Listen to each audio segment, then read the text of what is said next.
সবসময় পেত।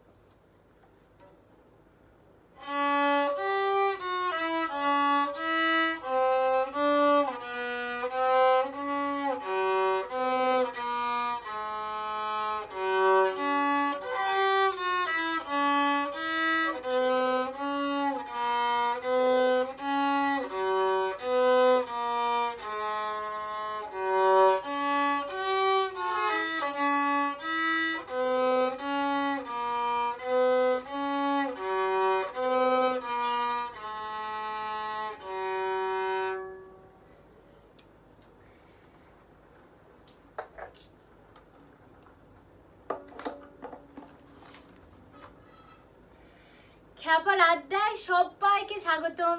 আপনারা যারা অলরেডি আমাদের সঙ্গে যুক্ত হয়েছেন তাদেরকে ম্যাড থিয়েটারের পক্ষ থেকে, ম্যাড পরিবারের পক্ষ থেকে অনেক অনেক শুভেচ্ছা। আজকে আমরা আপনাদের সঙ্গে যুক্ত হয়েছি নাটকের কিছু গল্প নিয়ে, কিছু গান নিয়ে, কিছু কবিতা নিয়ে।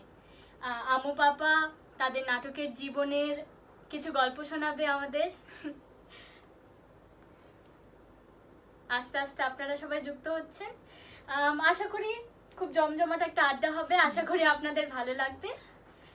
আর আমরা হচ্ছি ম্যাড পরিবার। বাবা, মানে ম্যাড কেন এবং কিভাবে? আমরা হলাম ম্যাড। আসলে ম্যাড হলো নাটকের জন্যই আমরা ম্যাড, নাটকের কারণেই আমরা ম্যাড, এবং নাটকের আকাঙ্ক্ষা থেকেই আমরা পাগল হয়েছি। কিন্তু কিভাবে আমরা ম্যাড পরিবার হলাম, আর সেটা হচ্ছে আমরা মূলত নাটকের লোক।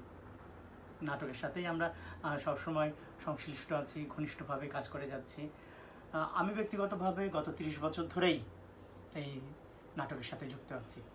আমার একটি নির্দিষ্ট নাটকের দল আছে, সেটি হচ্ছে সুবচন নাট্য সংসদ।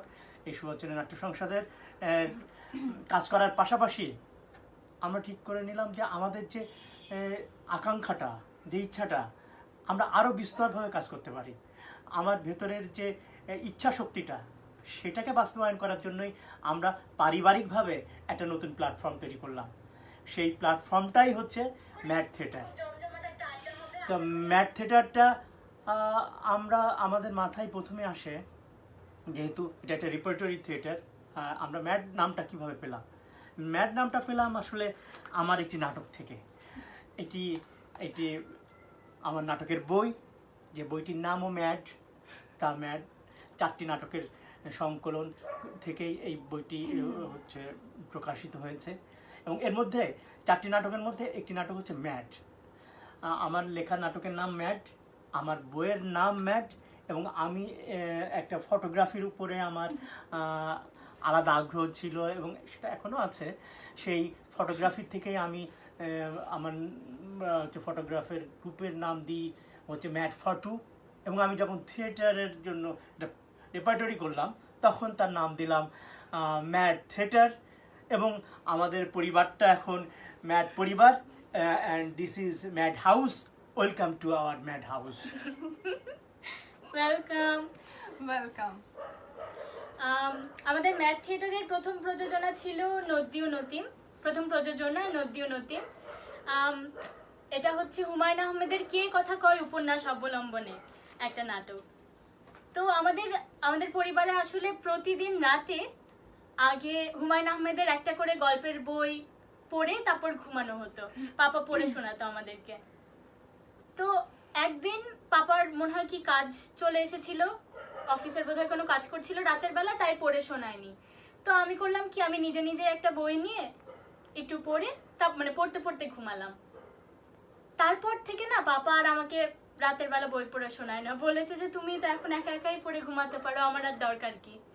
যাই হোক, তো একদিন একটা মাত্র বই শেষ করলাম, বইটার নাম ছিল কে কথা কয়।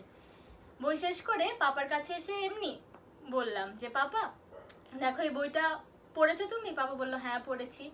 আমি বললাম এখান থেকে দেখো মানে একটা সুন্দর নাটক করা যায়, তাই না? তারপর পাপা হাসলো, আমিও হাসলাম। তারপর 1-2 মাস পর হঠাৎ দেখি পাপা একটা স্ক্রিপ্ট সামনে রাখলো, উপরে লেখা নদ্যু নতিম কে কথা কয় উপন্যাস অবলম্বনে। এভাবেই নদ্যু নতিম হলো। হ্যাঁ, নদ্যু নতিম ম্যাড থিয়েটারের প্রথম নাটক, এটা হুমায়ুন আহমেদের নাটক। মানে হুমায়ুন আহমেদের উপন্যাসটাকেই আমরা নাটকে পরিণত করি, এবং এখান থেকেই ম্যাট থিয়েটারের যাত্রা শুরু হয় নদী নতিম দিয়ে। নদী নতিমের প্রথম ডায়লগটা ছিল এরকম যে আমি একজন কবি। আসলে এটা আমার নিজেরই কথা, আমি একজন কবি। না, বাস্তবিক জীবনে আমি নিজেকে কবি মনে করি, কবি হিসাবে নিজেকে দাঁড় করানোর চেষ্টা করেছি, কিংবা ক্রমাগত বা বিরামহীনভাবে কবিতা লিখে চলেছি। তা আমি এখন একটি কবিতা পড়ে শোনাতে পারি, আমার নিজের নয়, এটা আমার একটা প্রিয় কবিতা, আর সেটি হচ্ছে শামসুর রহমানের আসাদের ষাট। গুচ্ছ গুচ্ছ রক্ত করবীর মতো, কিংবা সূর্যাস্তের জ্বলন্ত মেঘের মতো আসাদের ষাট উঠছে হাওয়ায় নীলিমায়। বোন তার ভাইয়ের অম্লান ষাটে দিয়েছে লাগিয়ে নক্ষত্রের মতো কিছু বোতাম, কখনো হৃদয়ের সোনালী তন্তুর সূক্ষ্মতায়। বর্ষী জননী সে ষাট উঠোনের রৌদ্রে দিয়েছে মেলে কতদিন স্নেহের বিন্যাসে। ডালিম গাছের মৃদু ছায়া আর রোদ্দুর শোভিত মায়ের উঠোন ছেড়ে এখন সে ষাট শহরের প্রধান সড়কে, কারখানার চিমনি চুড়োই গমগমে ভুনুর আনাচে কানাচে উঠছে উঠছে অবিরাম।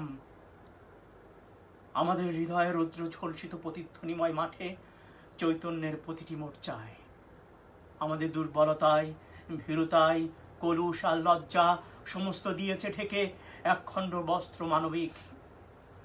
আসাদের ষাট আজ আমাদের প্রাণের পতাকা। শামসুর রহমানের কবিতা আসাদের ষাট। যেহেতু আমি নিজে আসাদ, তাই এই কবিতাটির প্রতি আমার আলাদা ভালো লাগা এবং একটা আকর্ষণ কাজ করে। আমি আসাদ, আমার নিজের একটা ষাটের গল্প আছে, সেই গল্পটা আমি এখন বলতে পারি। সেটি হচ্ছে যে তখন সুবচনের সাথে অঙ্গাঙ্গিভাবে জড়িত, সুবচনে কাজ করছি, এদিকে ইউনিভার্সিটির দিনও শেষ হয়ে আসছে, পরীক্ষা শেষ, এখন চাকরির জন্য ইন্টারভিউয়ের পরীক্ষা দিয়ে বেড়াচ্ছি, বলা যায় সর্বোপরি একজন বেকার। সেই সময় আমি অপেক্ষা করছি একটা ভালো দিনের, ভালো দিন মানে একটা পেশা জীবন শুরু করব, মধ্যবর্তী সময়। এটি সবসময় সবার জন্য একটা কঠিন সময়, যে পেশা জীবনে ঢোকার আগের যে ইন্টারিম পিরিয়ড, তাই সেরকম একটা অপেক্ষার দিনে আমি একটা ইন্টারভিউতে যাচ্ছি।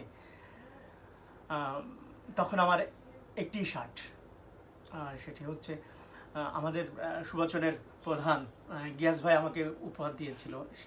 তারা এক সময় কলকাতায় গিয়েছিল, কলকাতা থেকে আসার সময় আমার জন্য একটা উপহার হিসাবে শার্ট নিয়ে আসে। সেই শার্টটি আমি খুব যত্ন করে রাখি, কিন্তু সে একটা ভালো শার্ট বলতে সেটাই আছে। তা আমি প্রাইম ব্যাংকের ইন্টারভিউ আছে, আমি ইন্টারভিউ দেওয়ার জন্য শার্টটি পরে ইউনিভার্সিটির হল থেকে আমি যাচ্ছি। আমি ইউনিভার্সিটির হলটির নাম হচ্ছে জসিমউদ্দিন হল। এই হলে আমি ইউনিভার্সিটির লাইফটি কাটিয়েছি 7 বছর 8 বছরের মতো।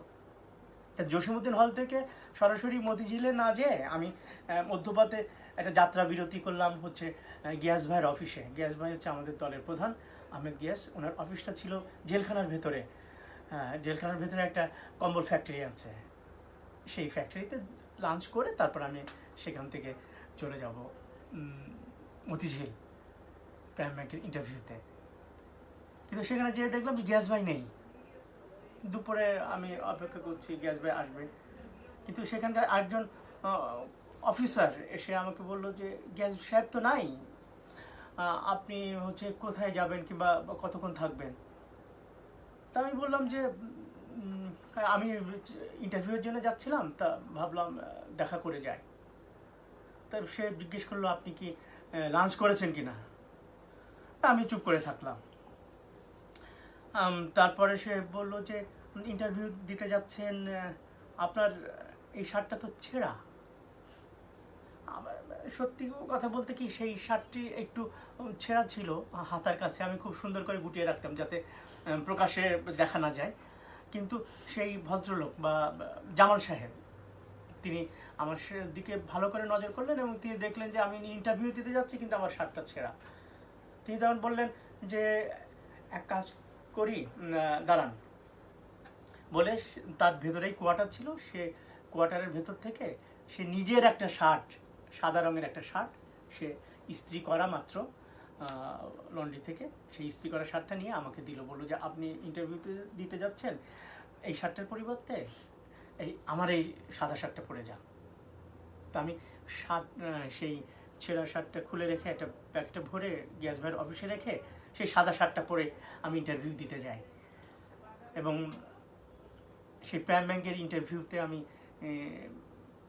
পাশ করি এবং সেই চাকরিটা আমার হয় এবং আমি প্রাইম ব্যাংকে আমার প্রথম চাকরি জীবনের প্রথম স্তর, সেখানে আমি জয়েন করি এবং আমার কর্মজীবন শুরু হয় প্রাইম ব্যাংকের মধ্যে দিয়ে।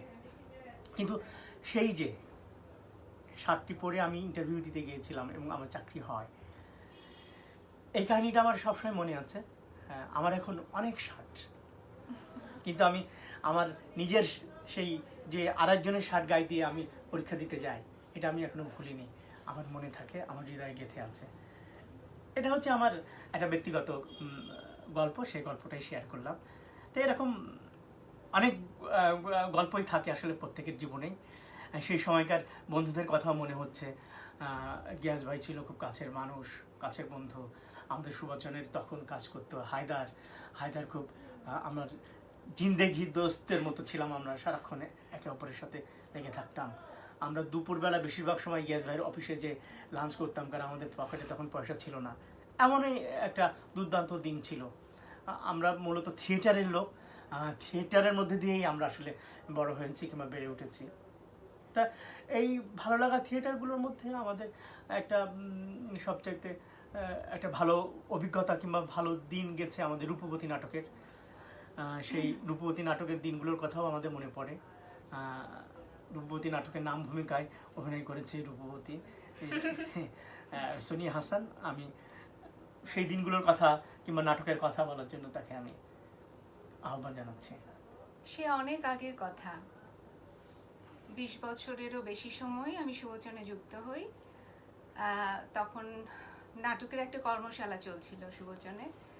কোনো কিছু না বুঝে এক বন্ধুর সাথে সেই কর্মশালায় যোগ দিতে গিয়েছি এবং সেটা 1 মাস ব্যাপী করেছি কর্মশালাটা। এবং তারপর পরে এস.এম. সুলাইমানের খানদানি কিসসা নাটকটি নবরূপায়ণ হওয়ার কথা। তো ওই দিন নুনা আফরোজের কথা শুনছিলাম। উনি বলেছেন যে উনি নাগরিকে যুক্ত হবার পরে 5 বছর বসে থেকেছেন, রিহার্সেল দেখেছেন, উনি ভেতরে ভেতরে ঘুমড়েছেন, উনি অসম্ভব যন্ত্রণার মধ্যে ছিলেন। তারপরে গিয়ে 5 বছর পরে গিয়ে একটি চরিত্র পেয়েছেন। তো সেই দিক থেকে বলবো যে আমি খুবই সৌভাগ্যবান যে আমি ওয়ার্কশপটা করার পরেই খানদানি কিসসা নাটকটার নবরূপায়ণের কাজ শুরু হয় এবং সেখানে আমি মোটামুটি সেন্ট্রাল ক্যারেক্টারটাই করি।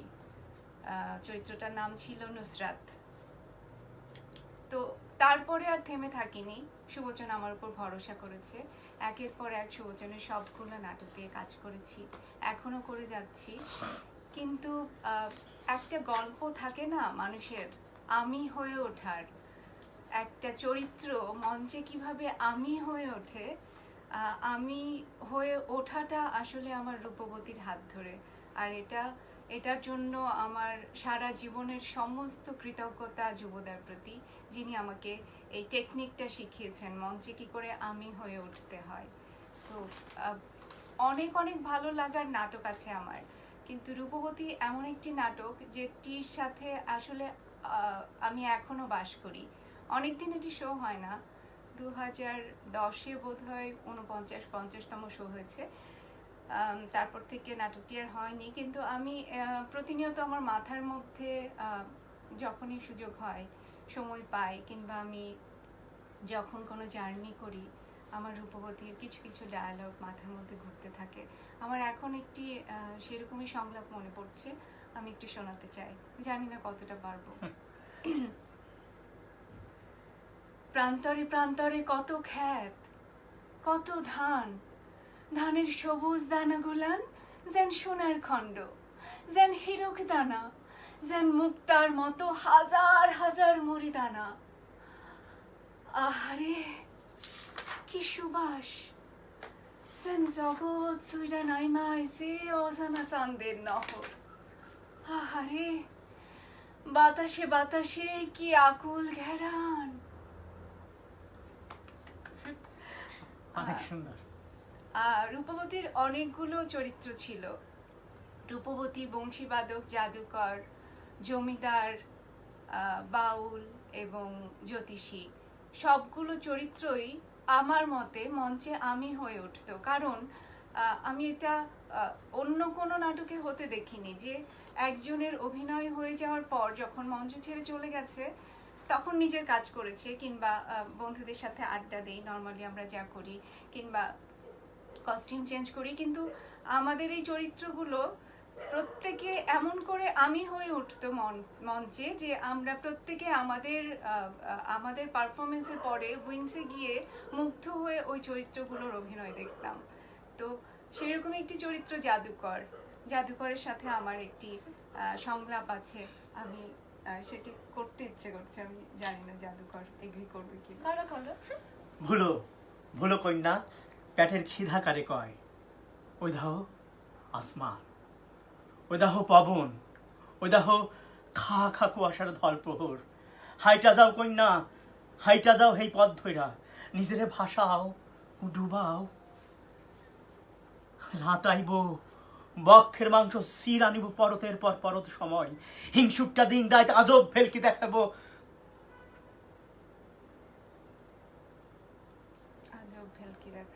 হিংসুকটা দিন রাত আজব ভেলকি দেখা চুইসা খাইব তোমার যা যা শক্তি, জড়াইব খুইলা পড়বো বার্ধক্যের টানে জৈবনের চামড়া, তোমার কমল চরণের আলতারে রক্ত বানায় ছড়ায় দিব দিগন্তে দিগন্তে, ঘাসের ডগায় ডগায়। তোমার চক্ষু উপড়ায় নিব ছানির কাগজ, আর আন্ধার ডাকিনীরা তোমারে লইয়া নাচতে নাচতে নিয়ে ফেলবো গহীন শ্মশানে। নারী, এই দেখো নারী, দুনিয়ার রং, জৈবনের চোখে যা রূপকথা হয়ে ওঠে। দেখো তোমার সুন্দর তনু, দর্পণে দেখো আগুন রূপ।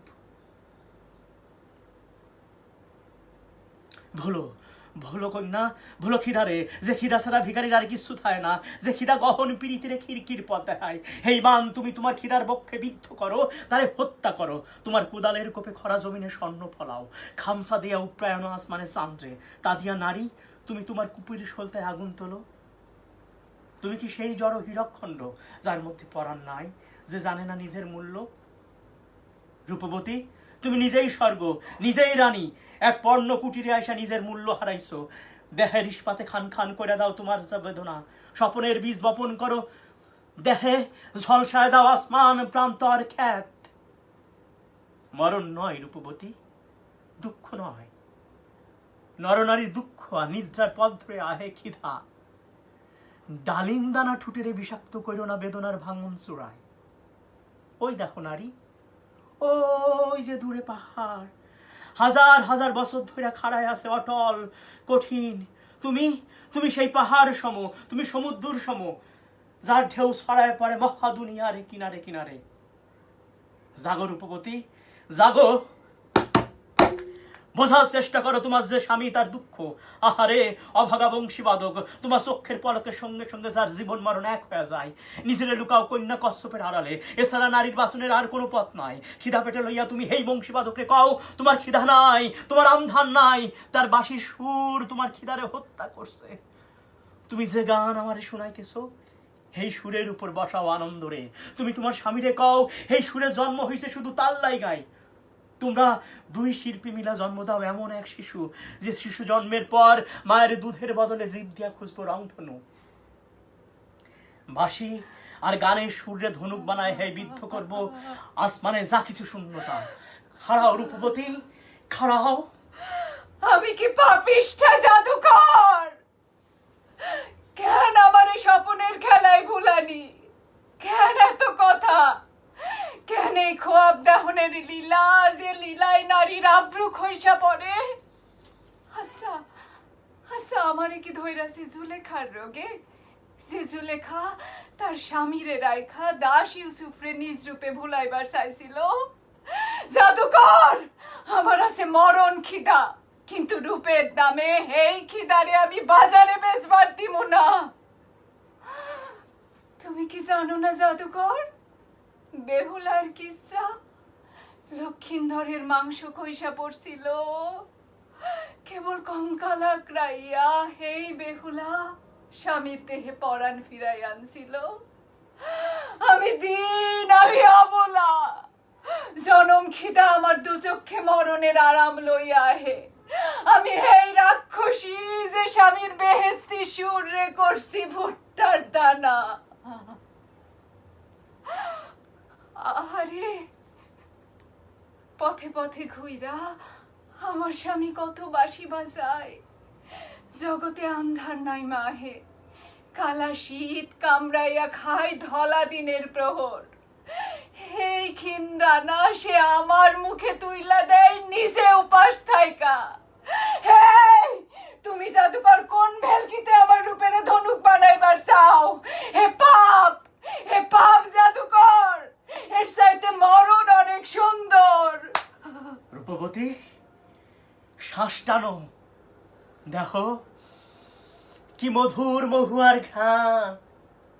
রূপবতী, তুমি রানী হইবা, তোমার চরণের তলায় থাকবো হাজার মণিমুক্তা। আরে এত ঘেরান কিসের? যেন বাবাক দুঃখ কলজা চিরা দিগন্তে উড়ে যাইতাছে। এত ঘেরান, আরে এত ঘেরান কিসের? এত ঘেরান কিসের? যেন বাবাক দুঃখ কলজা চিরা দিগন্তে উড়ে যাইতাছে। 2014 সালের 13 তালে সেপ্টেম্বর। দেনি।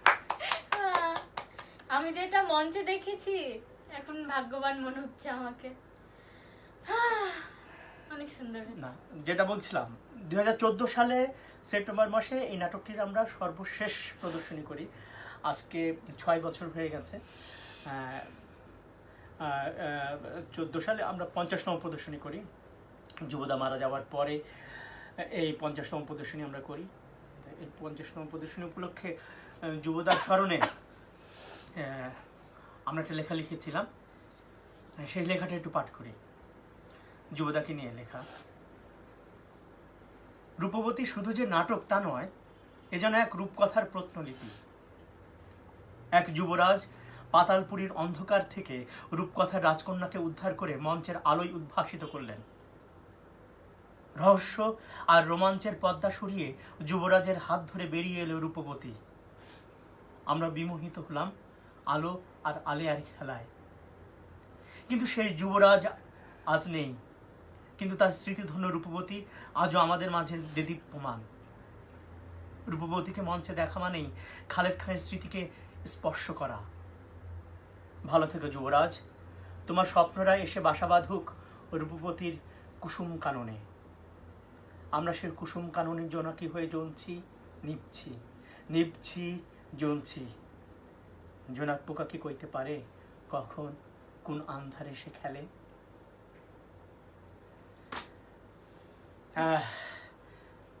যুবরাজ মানে খালেদ খান জোনাক পোকা হয়ে সে জ্বলতে জ্বলতে নিভতে সে আজকে কত বছর হয়ে গেল আমাদের ছেড়ে চলে গেছে। আজকের এই দিনে খালেদ খানকে স্মরণ করছি। খালেদ খানকে স্মরণ করার ক্ষেত্রে আমরা রূপবতীর 50তম সুবচনের পক্ষ থেকে 50তম প্রদর্শনী তাকেই উৎসর্গ করা হয়। এবং এ কথাটা আমার বলতে ভালো লাগছে যে খালেদ খান তার মৃত্যুর আগে সুবচনের সাথেই সংশ্লিষ্ট ছিল এবং সুবচন থেকে আরেকটি নাটক নামানোর চেষ্টা করেছিলেন তিনি। সেই নাটকটির নাম হচ্ছে ওয়েটিং ফর গডো। তিনি জীবনের শেষ দিনগুলোতে ওয়েটিং ফর গডো নিয়ে আমাদের সাথে রিহার্সেল করতেন, তার বাসায় আমরা যেতাম এবং রিহার্সেল করতাম। এবং তিনি একসময় বললেন যে এক কাজ করো, এই নাটকটাকে তুমি নতুন করে একটা অনুবাদ করো। তখন রূপবতী নাটকের মানে ওয়েটিং ফর গডর নাটকের অনুবাদ আছে মার্কেটে। তা আমাকে বললো যে তুমি অনুবাদ করে দাও। তো তখন আমি ওই ওয়েটিং ফর গডরটা অনুবাদ করি, কিন্তু এটা শেষ হওয়ার আগেই যুবদা আমাদের ছেড়ে চলে যান। তিনি আর এই নাটকটি আমাদের মাঝখানে প্রযোজনা হিসাবে কিংবা মঞ্চ নাটক হিসাবে আর নিয়ে আসতে পারেননি। তা আমি ওয়েটিং ফর গড যখন অনুবাদটি প্রকাশনা হিসাবে বের করি, তখন এই বইটিও আমি যুবদাকে উৎসর্গ করি। সেই উৎসর্গের পাতাটা একটু পড়ে শোনাই। কাল সন্ধ্যার ঘোর অনিশ্চয়তার মধ্যেও পুতুল খেলার আয়োজন, ক্ষুদিত পাষাণের অবরুদ্ধ প্রাকার ভেঙে মুক্ত ধারায় ছড়িয়ে পড়ে রূপবতীর অলৌকিক অপরূপ হাসি। ভৃত্য রাজকতন্ত্রের মন্ত্রপরা গানের আড়ালে নিশ্চুপ দাঁড়িয়ে থাকা এক স্বপ্নবাজ কারিগর প্রিয় খালেদ খান।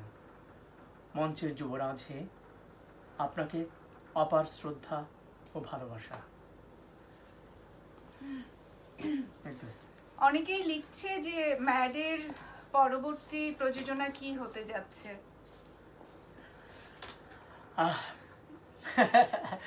ম্যাড তো কাজ করছে 2015 সাল থেকে, 4 বছর হয়ে গেছে। 4 বছরে তাদের একটি নাটক নদী ও নদী। আমরা পরবর্তী নাটকের কাজ শুরু করে দিয়েছি এই কোয়ারেন্টাইন পিরিয়ডে, এবং আশা করি একটা ভালো সময় আসলে আমরা নাটকটা নিয়ে এবছরের মধ্যেই মঞ্চে নামতে চাই। সেই নাটকটি নিয়ে মেঘদূত কাজ করছে। সেই নাটকটার উপরে মেঘদূত কিছু বলুক। হ্যাঁ, কিন্তু তার আগে মানে তোমরা এত সুন্দর কেন? খুব ভালো লেগেছে, মানে খুবই ভালো লেগেছে রূপবতী যতটুকু করলে। মানে এটা যে আমি স্টেজে দেখতে পেরেছি, মানে আমাকে অনেক ছোট্ট ছিল। একটা গল্প আমার খুব মনে পড়ছে। একবার মহিলা সমিতিতে রূপবতীর শো, তখন মেঘদূতের বয়স 2.5 বছর। তখন আমি অফিস করি, অফিস থেকে মেঘদূতকে যখন বাসায় নিতে আসলাম মহিলা সমিতিতে যাওয়ার জন্য, তখন দেখি যে তার জ্বর, এবং মেঘদূতের জ্বর মানে সেটা 104।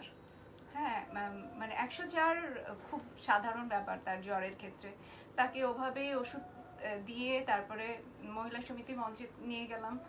আমরা রেডি হলাম, দুজনেই তো অভিনয় করি।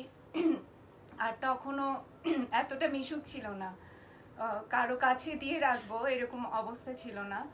ওকে ওষুধ খাইয়ে দিয়ে উইংসের পাশে, মহিলা সমিতির উইংসে তো খুব কনজাস্টেড ছিল, তো সেখানে তাকে একটা চেয়ারের মধ্যে বসিয়ে রেখে আমরা যখন অভিনয় করছি, আমার প্রথম সিনটা শেষ হবার পরে আমি যখন উইংস দিয়ে দৌড়ে বেরিয়ে যাই, তখন দেখি যে সেই অন্ধকারের মধ্যে সে চেয়ার ছেড়ে স্টেজের ফ্লোরে উইংসের পাশে উপর হয়ে ঘুমাচ্ছে। তো এটা আমার এখনো আতঙ্ক লাগে ভাবলে, যে এটা তো ও আমার পায়ের নিচেও পড়তে পারতো সেই সময়। ও এভাবেই বড় হয়েছে মেঘদূত, রিহার্সেল রুমেই পড়েছে, রিহার্সেল রুমেই বড় হয়েছে, সুবচনের সাথে বড় হয়েছে। এখন মেঘদূত তার কাজ নিয়ে ম্যাড থিয়েটারের পক্ষে পরবর্তী প্রযোজনা নিয়ে কি বলতে চাই? দেখা যাক, খুব শীঘ্রই নিশ্চয়ই আসবে। পাপা একটা গান তুলতে বলেছিল নতুন নাটকটার জন্য, তো একটা গান আছে, আমি নিজেই যতটুকু পারি চেষ্টা করেছি। আমি অত ভালো গানও গাই না, অত ভালো গিটারও বাজাই না, চেষ্টা করেছি একটু শোনাই। আম্মু পাপাও এখনো শুনেনি যে কি করেছি, চেষ্টা করি যতটুকু হয়। তা আমাদের পরবর্তী নাটকটা আসলে মেঘদূতকে ঘিরেই, মানে মেঘদূতই প্রধান চরিত্রে অভিনয় করবে, এবং বলা যায় যে তার একক নাটক আমাদের পরবর্তী নাটক। তো সেই নাটকেরই একটা গান সে তুলেছে। On a wagon bound for market, there's a cock with a mournful eye. High above him there's a swallow winging swiftly through the sky. How the winds are laughing, they laugh with all their might.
চেষ্টা করেছি একদমই।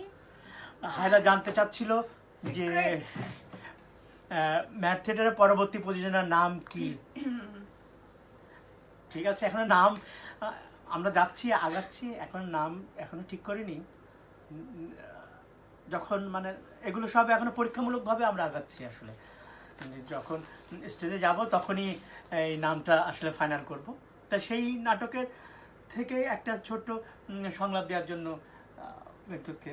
এখনকার পরিস্থিতির সাথে না? আচ্ছা, তো আমাদের তো এখন স্কুল বন্ধ, বন্ধুদের সবাইকে অনেক অনেক মিস করছি, তোমাদের সবাইকে অনেক মিস করছি, অনেক দিন দেখা হয় না, শিল্পকলা বন্ধ, অনেক মিস করছি সবাইকে। আর নাটকেরও একটা ছোট্ট অংশে মানে এরকমই মিস করা একটা বিষয় আছে, ততটুকু একটু বলে শোনাই। শোনাও। আমাদের স্কুলে টিচার ছিল মাত্র 7 জন। সবাই আমাকে খুব আদর করত। অবশ্য অ্যালজেব্রার টিচার মিস্টার ক্যাপ্টার শুরুতে আমাকে মোটেও পছন্দ করতেন না, কারণ আমি ক্লাসে বেশি কথা বলি। এর শাস্তি হিসাবে তিনি একদিন আমাকে একজন বাচাল এই শিরোনামে একটা রচনা লিখতে দিলেন। 3 পাতার রচনা। 3 পাতার রচনা লিখতে আমার একটুও বুক কাঁপলো না, লিখে দিলাম। তবে আমার বকবকানি থামলো না। তাতে তিনি আরো রেগে সংশোধনের অযোগ্য বাচাল এই শিরোনামে নতুন একটা রচনা লিখতে দিলেন। আমি সেটাও লিখে দিলাম। আমাকে কোনোভাবে শায়েস্তা না করতে পেরে মিস্টার ক্যাপ্টার অনেক চিন্তা করে একটা অদ্ভুত রচনার শিরোনাম বের করলেন, প্যাক প্যাকে হাসির ছানা। আমিও কবটা লিখে দিলাম কবিতার ছন্দে অপূর্ব ভাব সম্বলিত, প্যাক প্যাকে হাসির ছানা ডাইনিং টেবিলে বসে করে খানা পিনা, সুইমিং পুলে বসে বাজায় গিটার, সুর ছাড়া গান গায় hello miss and mister, mister captor. আমার ছন্দের রচনা পাঠ করে মিস্টার ক্যাপ্টার তো রেগে অঙ্গার। তারপর থেকে তিনি আর আমাকে রচনা লিখতে দেবার মতো সাহস করেননি। তারপর আমি ক্লাসে ইচ্ছে মতো কথা বলতে পারি, বন্ধুদের সঙ্গে যখন তখন প্রাণ খুলে হেসে গড়াগড়ি দিতে পারি। স্কুলে আমার প্রিয় বন্ধু ছিল ইভা, মিপ, সানা, অপি। আমরা একসঙ্গে খেলতাম, গল্প করতাম। ওরা এখন কোথায় আছে, কেমন আছে, ওদের কথা এখন প্রায় মনে পড়ে। তোরা যেখানেই থাকিস ভালো থাকিস বন্ধুরা। যুদ্ধটা শেষ হলে আবার আমাদের দেখা হবে, আবার আমরা একসঙ্গে খেলবো, গলা জড়িয়ে হাসবো। যুদ্ধটা শেষ হলেই আমাদের আনন্দের দিন আবার ফিরে আসবে। খুব সুন্দর। আসলে আমরা নিজেরাও এখন একটা যুদ্ধের মধ্যে আছি। এই যুদ্ধটা হচ্ছে একটা অদৃশ্য শক্তির বিরুদ্ধে যুদ্ধ। সেই যুদ্ধে আমাদেরকে অবশ্যই জয়ী হতে হবে। একটা সামান্য জীবাণু আমাদের মানব সভ্যতাকে ঘরবন্দি করে রেখেছে। তা এখন নিরাপদ থাকার একটাই উপায়, সেটা হচ্ছে ঘরবন্দি থাকা।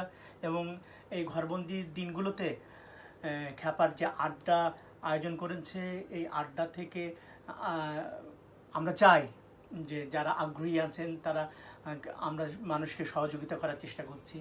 এবং খ্যাপার এই আড্ডার মধ্যে দিয়ে কেউ যদি সহযোগিতা করতে চায় তাহলে যেন আমাদের সাথে যোগাযোগ করে।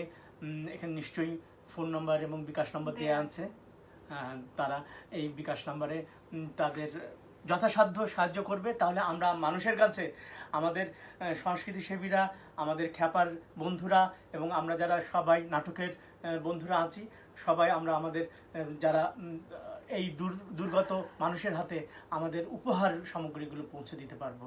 এবং আমরা অবশ্যই এই যুদ্ধে, এই জীবাণুর বিরুদ্ধে যুদ্ধে, এই ভাইরাসের বিরুদ্ধে যুদ্ধে আমরা জয়ী হব এবং মানবতা অবশ্যই জয়লাভ করবে। সেই দিনের আনন্দের দিন আবার ফিরে আসবে। আমাদের এই যুদ্ধ অবস্থা থেকে আমরা, এই ঘরবন্দি জীবন থেকে আমরা আবার উন্মুক্ত দিনে ফিরে যেতে পারবো। তা আমাদের এই জীবনে হঠাৎ করে এই আসলে ঘরবন্দি এই বিষয়টা চলে আসলো। আমরা তো এইটার সাথে পরিচিত ছিলাম না। হঠাৎ করে হয়ে যাওয়া। আমরা ফেব্রুয়ারি মাসের বইমেলাতে সবাই ব্যস্ত ছিলাম।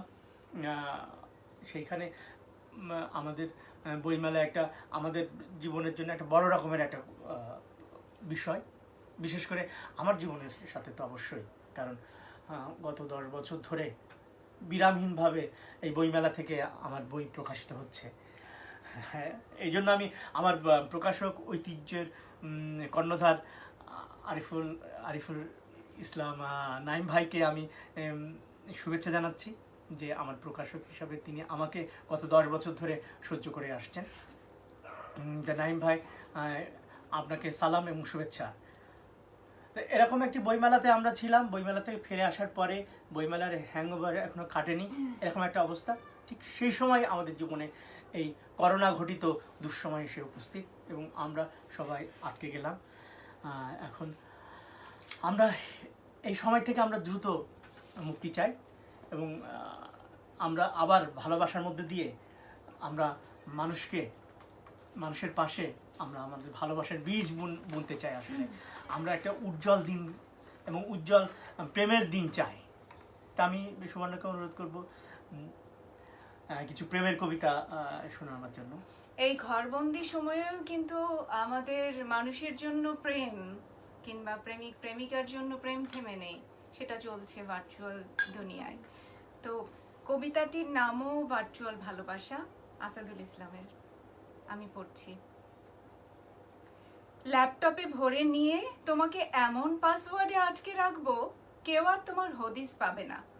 হ্যাকারদের হাত থেকে সুরক্ষা দেবে দ্য বেস্ট অ্যান্টিভাইরাস।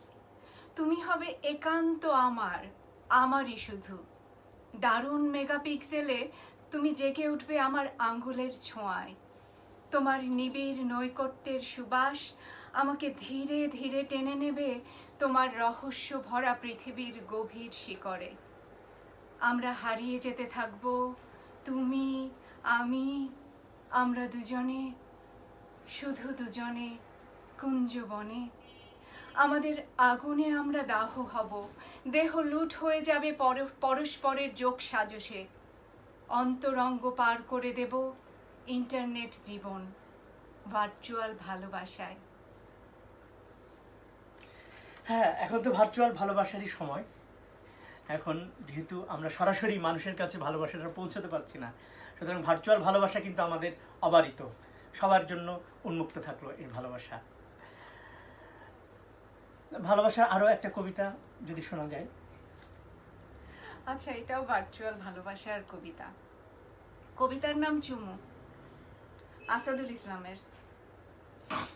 তোমার জন্য নগদ একটি গোলাপ ও বাকিতে 100 চুমু ভাইবারে পাঠিয়ে দিলাম। তুমি তুলে রেখো যত্নে তোমার হৃদয়ে গোপন পাসওয়ার্ডে। পৃথিবীর শ্রেষ্ঠতম গোলাপ আজ তোমার সম্মানে নিজেকে সঁপে দিতে তৈরি। শুধু চুমুগুলো আমার একান্ত ব্যক্তিগত। প্রতিটি চুমুই নিজস্ব ভালোবাসায় প্রস্তুত, যার সাথে মিশে আছে বহু দিনের লালিত জমাট ঘ্রাণ, আমার লাজুক ওষ্ঠের শিশির কণা।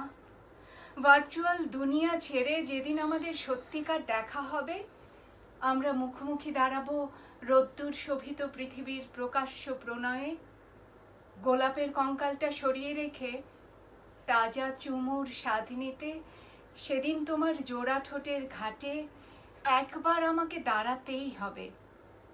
তারপর 100 বার আলিঙ্গনে 100টি কবিতার জন্ম হবে। প্রতিটি কবিতায় হবে একটি চুমুর আত্মজীবনী।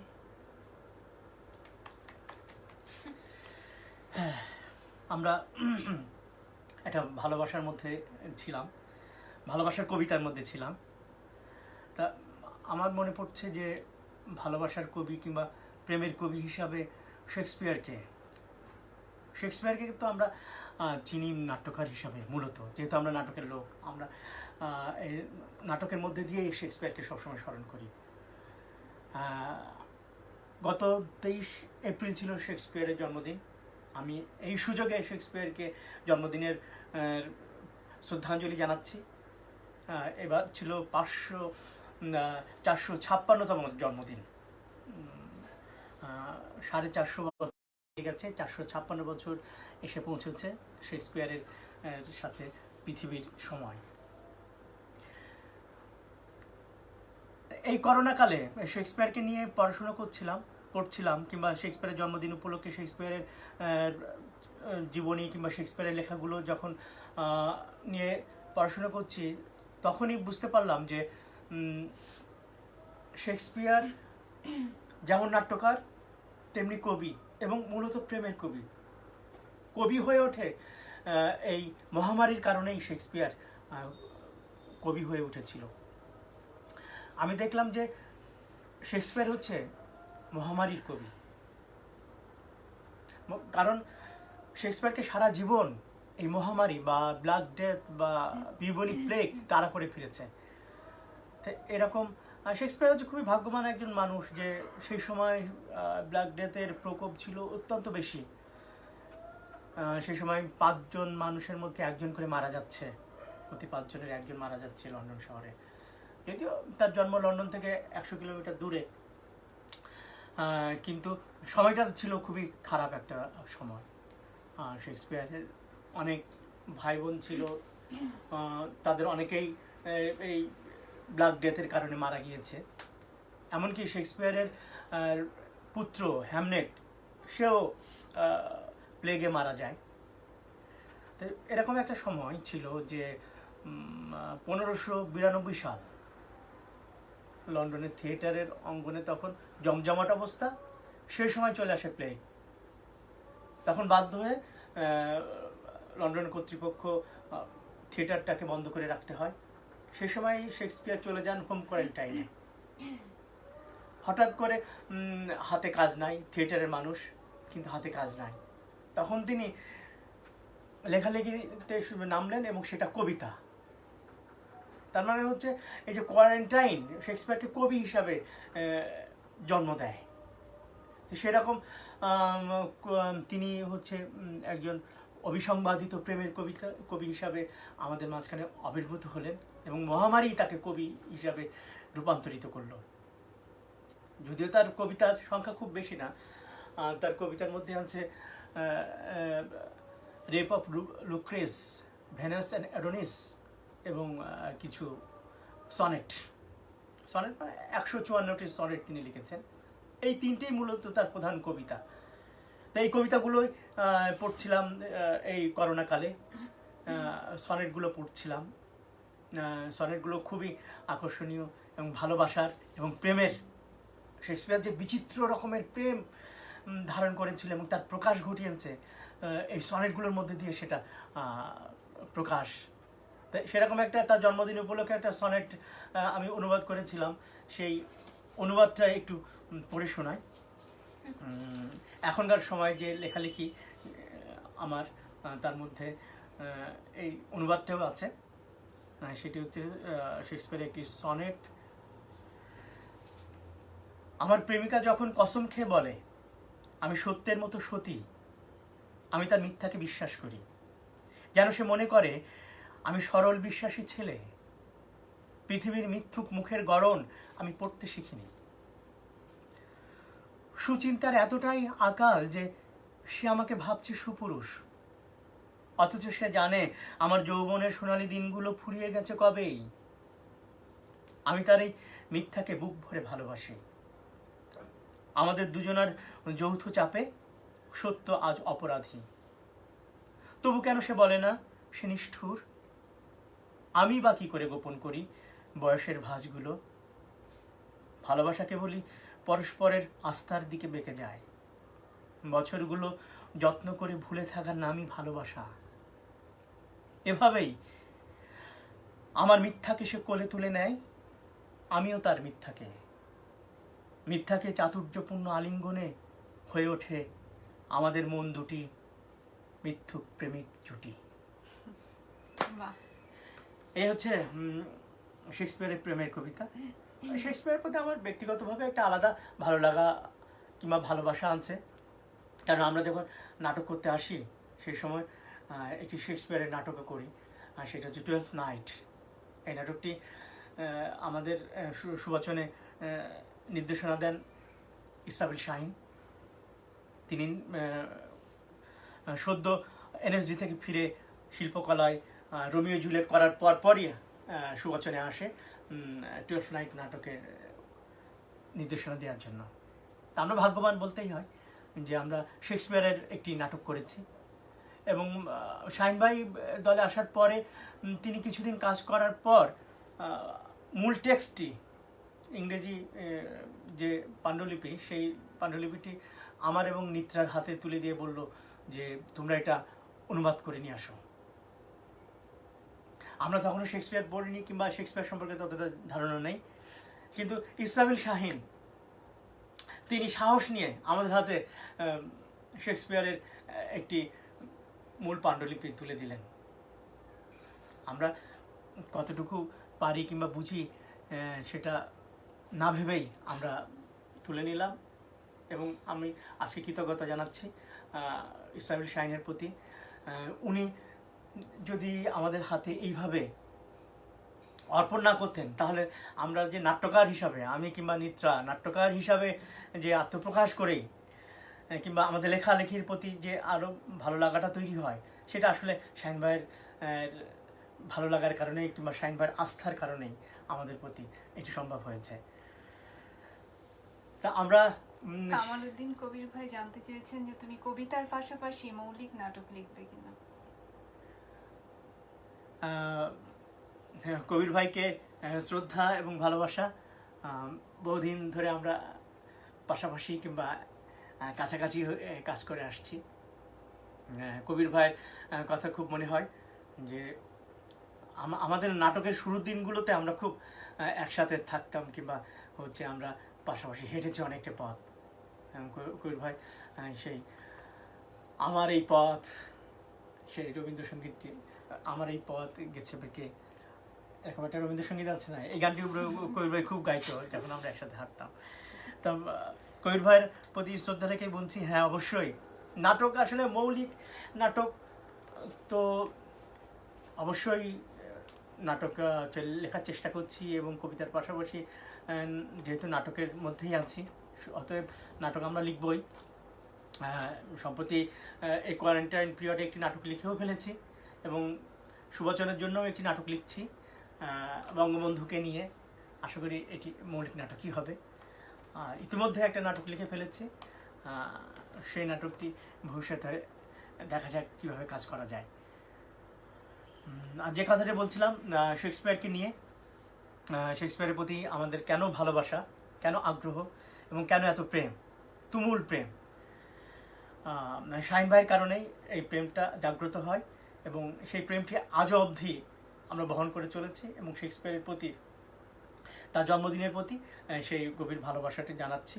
এবং আমি ভাগ্যবান যে শেক্সপিয়ারের বাড়িতে লন্ডনে আমরা এই ম্যাট পরিবার যেতে সমর্থ হই এবং আমাদের ভালোবাসাটা সেখানেও নিবেদন করে আসি। এই ক্ষেত্রে আমি বলে নেই যে এই যেমন আমার লেখালেখির ক্ষেত্রে আমি স্মরণ করি আমার ইসরাফিল শাহিনকে, তেমনিভাবে আমার থিয়েটার জীবনের যে অভিনয় করি কিংবা আমি যে নির্দেশনার সাথে যুক্ত আছি, এই বিষয়টাও এই সুযোগে বলে নিই। আমি যখন নির্দেশনার কাজের জন্য আমি নাইলা আজাদ নূপুরকে আমি সবসময় শ্রদ্ধা করি বা তাকে আমার মন থেকে আমার ভালো লাগাটা কাজ করে। আমি যখন সিএটিতে 96-97 সালে যখন কাজ করতে যাই, তখন নাইলা আজাদ নূপুরের সত্যপীর নাটকের আমি সহকারী নির্দেশক হিসেবে কাজ করি, এবং আমার নির্দেশনার যে চিন্তাটা এবং নির্দেশনার প্রতি যে আমার যে আগ্রহটা, সেটা নূপুর আপার কাজের মধ্যে দিয়েই আমার মধ্যে সংক্রামিত হয়, এবং আমি এই নির্দেশনার কাজটি এখনও উপভোগ করে চলি, এবং নির্দেশনার কাজে আমি নূপুর আপাকে সবসময় স্মরণ করি। আর থিয়েটারে নাটক লেখা বা নির্দেশনার পাশাপাশি অভিনয়ের কাজটাও করি। নাটকের সব অংশেই কাজ করার চেষ্টা করি। তা অভিনয় যখন করি, অভিনয়ের ক্ষেত্রে আমার সবচাইতে বেশি আমাকে যার কথাটি আমি স্মরণ করি অভিনয়ের ক্ষেত্রে, সেটা হচ্ছে আজাদ আবুল কালাম পাভেল ভাইকে। আমরা যখন একদম তরুণ বয়স, সেই সময় সুবচনে তিনি আসছিলেন একটি সহকারী নির্দেশক হিসাবে একজন রাষ্ট্র বনাম নাটকে মামুনুর রশিদের সাথে। সেই সময় আমরা একদম ছোট ছিলাম, 93 সাল, তখন ইউনিভার্সিটিতে পড়ছি, সেকেন্ড ইয়ারে। সেই সময় পাবেল ভাই আমাদেরকে আসলে হাতে ধরে অভিনয়টা শেখান, এই জন্য অভিনয়ের ক্ষেত্রে সবসময় তার কথাই মনে করি। তো অনেক কথাই বললাম নাটক নিয়ে, কিংবা শেক্সপিয়ারকে নিয়ে, কিংবা আমার যারা ভালো লাগার মানুষ তাদেরকে নিয়ে। এখন আমি আবার মেঘদূতের কাছে যাচ্ছি। মেঘদূতের মিউজিকও শুনতে চেয়েছে খ্যাপা। মেঘদূতের একটা কবিতা যদি শোনায়, একটা, সে তো গান গাইলো, নাটকের আবৃত্তি করলো, এবার যদি একটা কবিতা শোনায় তাহলে ভালো লাগবে। তোমার একটা কবিতা শোনাই তাহলে। কবিতাটার নাম হচ্ছে মিশন ইম্পসিবল। আমি চাঁদের একটা শেয়ার কিনে একটা গোল পুকুর বানাবো, তার পাশে অর্ধবৃত্তের একটা নদী, ঠিক যেন একটা চন্দ্রবিন্দু শুয়ে আছে চাঁদের শীতল পাটিতে। চন্দ্রবিন্দুকে ঘিরে থাকবে ধানের শস্য কলা, সবুজ ও সোনালী জাদুঘর। দূরে নিরাপত্তার চাদরে দোল উৎসবে মাতবে প্রস্তাবিত কাশবন। আরো দূরে পেন্সিলে আঁকা পাহাড়, পাহাড়ের পাদদেশে লাইজিয়াম। অ্যারিস্টটল এসে ক্লাস নেবেন, ফ্রয়েডও থাকবেন সাথে। পাহাড়ের ওপাশে প্রিয় বঙ্গোপসাগর, ডারউইনের জাহাজ থাকবে অপেক্ষমান, কার্ল মার্কস হবেন যার টুরিস্ট গাইড। কার্ল মার্কস, গতকালকেই ছিল তার জন্মদিন। কার্ল মার্কসের প্রতি আমাদের শ্রদ্ধাঞ্জলি। তো অনেকেই আমাদের সাথে যুক্ত আছে, যেমন জান্নাত লিখেছে নাচটা কেন বাদ থাকবে। আসলে নাচের তো তেমন সুযোগ নেই, কিন্তু বলে রাখছি যে মেঘদূত নাচের একজন খুব ভালো শিল্পী। বাফাতে 10 বছরের অভিজ্ঞতা আছে, কোর্স করেছে, ইন্ডিয়াতে গিয়েছে, ওয়ার্কশপ করেছে, এবং সে অডিসি ফেস্টিভ্যালে সে অংশগ্রহণ করেছে, এবং একজন সে ভালো নৃত্যশিল্পী। সুযোগ থাকলে সে নাচটাও সে করে দিতে পারত, কিন্তু আজকে সেই সুযোগটা নেই। অড্ডি ভাইয়া লিখেছে, দেখো, মেঘদূতকে অনুরোধ করছি গিটারটা বাজিয়ে গান গেতে। শুনিয়ে দাও। হ্যাঁ, মেঘদূত আবার গাইবে। আমরা তো প্রায় শেষের দিকে চলে এসেছি, শেষের দিকে হচ্ছে সে গাইবে। তার আগে আমি খ্যাপাকে হচ্ছে আমাদের কৃতজ্ঞতা জানাচ্ছি যে এরকম একটা সুযোগ করে দেওয়ার জন্য। আমরা ম্যাড ফ্যামিলি একত্রিত হয়ে আমাদের বন্ধুদের সাথে, আমাদের ভালো লাগার মানুষের সাথে, তাদের সাথে শেয়ার করতে পারলাম। আমাদের সাথে অনেকেই যুক্ত আছে, কাজী রোকসানা রুমাকে দেখেছি, সে যুক্ত আছে, রুমা মোদক, এরাও যুক্ত আছে। রোকসানা রুমার সাথে হচ্ছে আমাদের একটা ভালো সম্পর্ক আছে, সেটি হচ্ছে যে আমরা 12 নাইট নাটকটি একসময় রুমা পারফরমেন্স করে, এবং আমরা সেই নাটকটিতে আমরা একত্রে অভিনয় করি। সেই স্মৃতিগুলো আমাদের এখনো জল করে। রুমাকে ভালোবাসা। আরও অনেকেই যুক্ত আছে,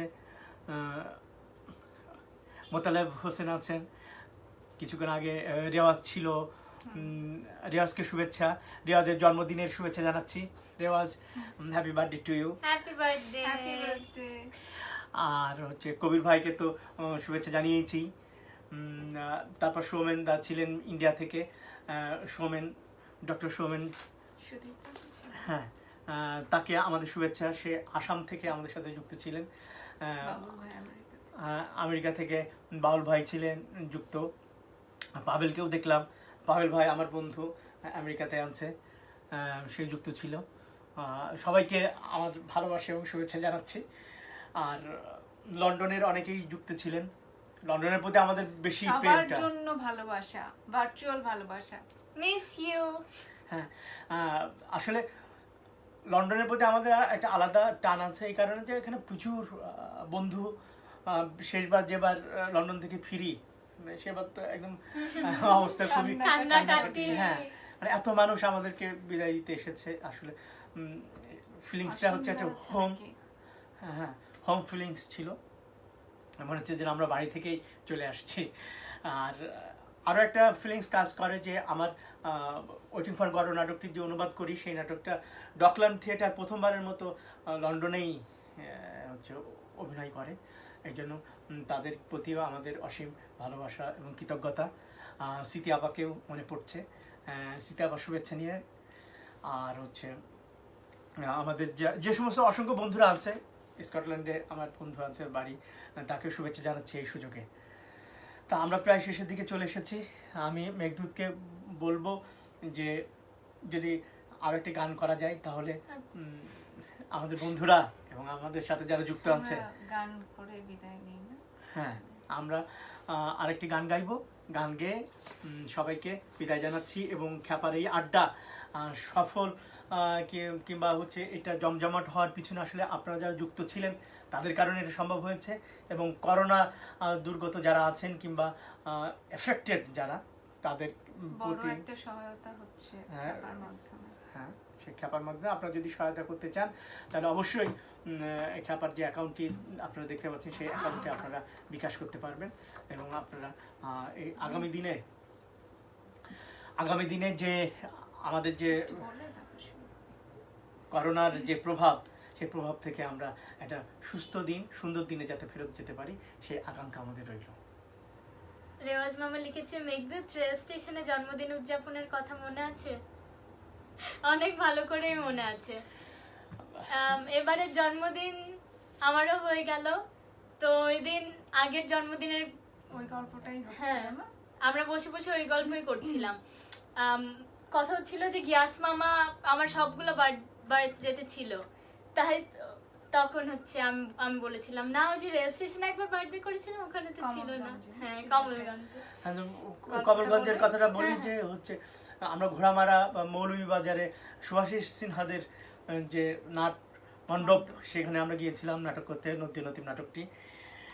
ফেরার পথে আমরা একসাথেই ফিরি। ওই দিনেই ছিল হচ্ছে মেঘদূতের জন্মদিন, রাত 12টায়। আমরা যখন ঘোড়ামারা স্টেশনে আসি তখন অন্ধকার একটা স্টেশন, অপরিচিত একটা স্টেশন, কোথায় মানুষ আছে আমরা কিছুই জানি না, কোথায় গিয়ে দাঁড়াতে হবে জানি না। আমরা অন্ধকারে হাতরাতে যেয়ে পৌঁছলাম একটা পিলারের কাছে। সেখানে এসে আমরা মালপত্র রাখলাম। তারপর রেওয়াজ, সোহেল ওরা চলে গেল, কোত্থেকে জানি একটা মোমবাতি নিয়ে আসলো এবং সাথে একটা ছোট্ট কেক এনে রাত 12টার সময় সেই মোমবাতি জ্বালিয়ে এবং কেকটা কেটে মেঘদূতের জন্মদিন করা হলো একটি অচেনা স্টেশনে অন্ধকারের মধ্যে। এই জন্য রেওয়াজকেও মনে পড়ছে আজকের দিনে। মেঘদূত,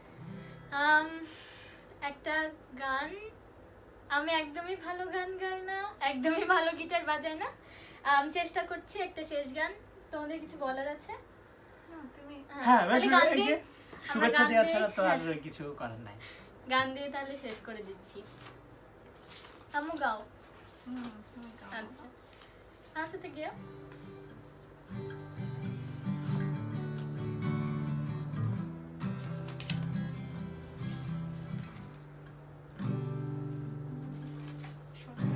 একটা ছেলে মনের আঙিনাতে ধীর পাইতে কাদক্কা খেলে, মন পাহাড়ি ঝরে না খুঁজে, বৃষ্টি জলে একলা ভিজে।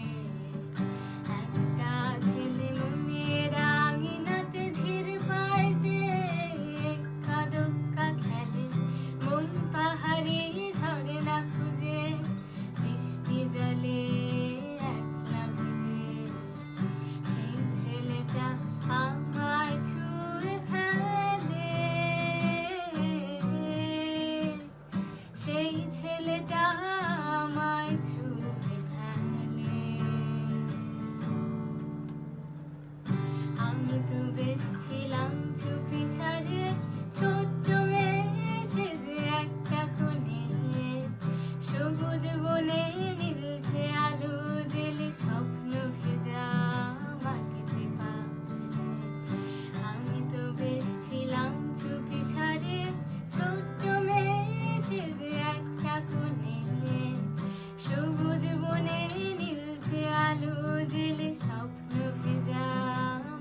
সবাইকে অনেক ধন্যবাদ আমাদের সাথে এতক্ষণ থাকার জন্য। ম্যাট পরিবারের পক্ষ থেকে অনেক অনেক ভালোবাসা। আমাদের আবার দেখা হবে। শুভরাত্রি। শুভরাত্রি।